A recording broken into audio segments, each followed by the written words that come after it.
Fred Richani of TSC News, here to recap UFC 197, Jones versus OSP. And this main event between Jon Jones and Ovince St. Preux for the interim light heavyweight championship is what a lot of people expected. It was very, very one-sided. Jon Jones came very close to finishing OSP in round number 4, took him down, rained elbows, took his back, but OSP survived and lost via unanimous decision. I personally thought it was a clean sweep. And Jon Jones is your new interim light heavyweight champion. You can make the strong and logical argument he's technically the linear light heavyweight champion. He's still the champ. He beat Daniel Cormier, and he never lost to him. He didn't lose to OSP. And now he will fight Daniel Cormier next. It's rumored that it may be at UFC 200. Frankly, I think that's a really, really fast turnaround for Daniel Cormier, who's healing up, as well as Jon Jones. I mean, Jon Jones looked good tonight, but he did look a little rusty. Daniel Cormier was on commentary, pointing that out. Jones was honest himself, saying, hey, man, I've been out of the octagon for over a year, and yeah, I felt it, but he looked good. He said he could go 2 more rounds. I certainly believed him, and we're going to get the big fight eventually between Jones and DC. That is the money fight in the light heavyweight division. In terms of hardcore MMA fans, I know a lot of people, including myself, would love to see Jon Jones versus Anthony Rumble Johnson. It's a little risky to do Glover Teixeira and Anthony Rumble Johnson in the meantime, but I don't think Rumble wants to be on ice for that long. And, well, look at it this way. Rumble's the last one left. If Jones beats him, or if Glover beats Rumble and Jones beats DC again, what's really there left for Jon Jones? I mean, he could beat Glover again. He could beat somebody else. I mean, I really don't know. I mean, at that point, would he want to go up to heavyweight? Might be a little premature, but he's pretty much beaten everybody in the division of note except for Rumble. He beat OSP tonight, another name on his belt, and yeah, guy's already got a Hall of Fame career.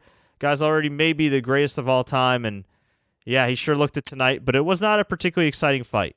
OSP did hit him with some good strikes, a couple nice body kicks, but Jon Jones with those kicks to the knees and those oblique kicks and just the side kicks, just kicks. He just, man, he owned OSP tonight. But OSP held his own. He said, hey, man, I came in 3 weeks' notice, fought the best fighter in the world, the best fighter of all time. I'm proud of my performance. I thought he could have shown a little more urgency, but again, you know what, man, we're coming 3 weeks' notice against Jon Bones Jones. Listen, man, the fact that he lasted 5 rounds, the fact that he took this fight to begin with, much respect to OSP. And much respect to Demetrius Mighty Mouse Johnson, who, look, may never be a great draw. May never be a draw of any kind when it comes to pay-per-views or tickets sold or anything. But in terms of just pure sport, the sport of mixed martial arts, he is already one of the best fighters of all time and a guy that is putting together one hell of a run. 8 consecutive title defenses. The guy destroyed Henry Cejudo with knees and strikes. Just destroyed him. Okay, Cejudo got a takedown, looked good at first, and then Mighty Mouse said, you know what? I'm going to pull Shawn Michaels. I'm going to kip up, pop back up, TKO, knees and punches, round number 1, 249. This was just destruction. And for those that might say, well, who the hell is Henry Cejudo? Oh, nobody, just the 2008 Olympic gold medalist in freestyle wrestling. That is some serious skill that Demetrius Johnson just conquered. So much respect to Demetrius Johnson. I really don't know who's left. Honestly, I think he should just get an immediate title shot at 135. Whoever wins the Uriah Faber and Dominic Cruz fight, easy for me to say, whoever wins that Cruz and Faber fight should fight Demetrius Johnson. Personally, I prefer Cruz and Johnson because they had a great fight a few years ago in WEC, and Demetrius did lose via decision, but he held his own, did his thing, and went down to 125, and the rest is history. But yeah, I don't see anybody right now at 125 that can stop Demetrius Johnson. On paper, given his great wrestling skills, Cejudo looked to be the greatest threat to DJ's title run, but yeah, that ain't happening. We had somewhat of a mild upset. Anthony Showtime Pettis has now lost 3 straight fights. He won the UFC lightweight championship a few years back, submitting Benson Henderson. Nobody submits Benson Henderson, and he submitted Benson Henderson. And since then, he hasn't looked that great. Now, actually, he did get a guillotine choke submission win over Gilbert Melendez back in December of 2014. But since then, got dominated and destroyed by Rafael dos Anjos, who's proven to be for real.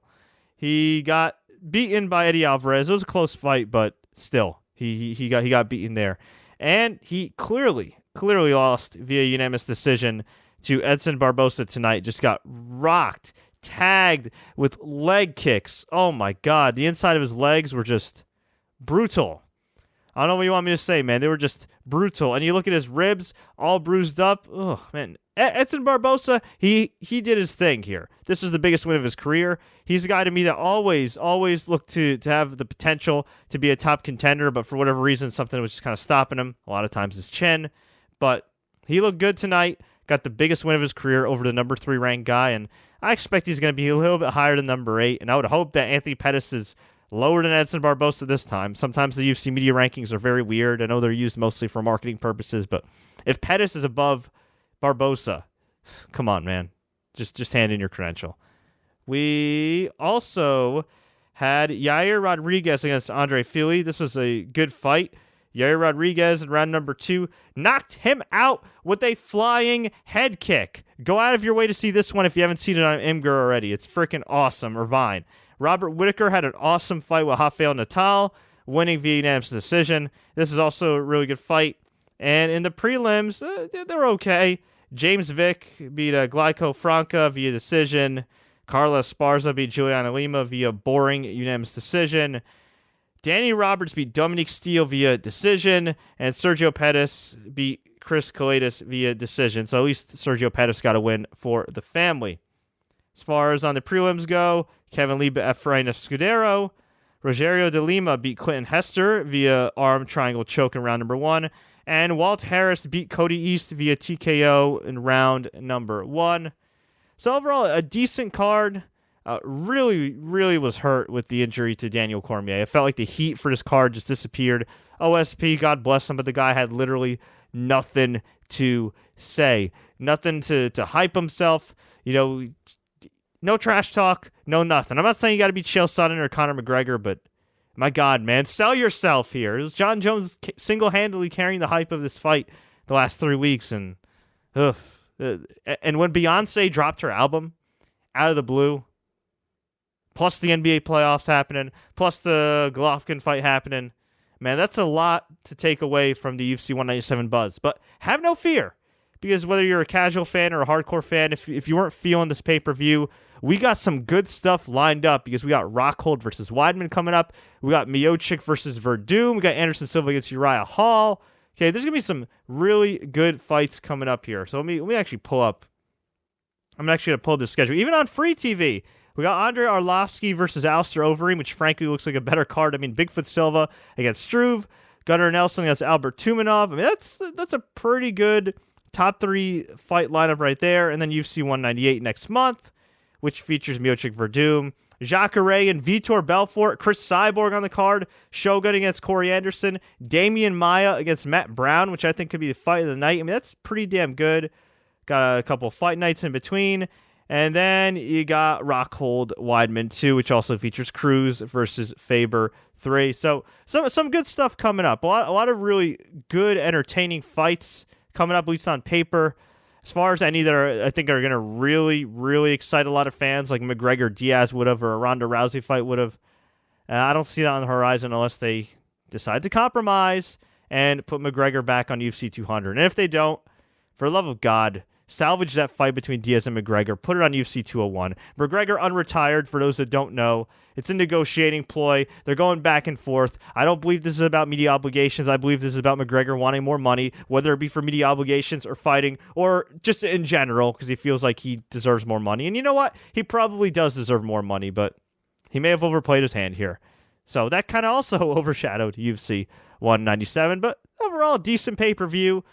I'd give it a thumbs in the middle, as far as UFCs go. As far as somebody that watches every UFC, I'd give it about a thumbs in the middle. It was nice to see Jones back, but if you missed this pay-per-view, nothing terribly exciting except for a couple of those knockouts. Go out of your way to find that DJ Cejudo knockout. It was awesome. And Yair Rodriguez. But folks, I want to hear from you. What did you think about UFC 197? What do you think about the light heavyweight title picture? Let me know. Leave a comment below. Tweet us, Facebook us. Do what you got to do. If you enjoyed this update, please like, share. Take care, and don't forget to subscribe for more UFC news.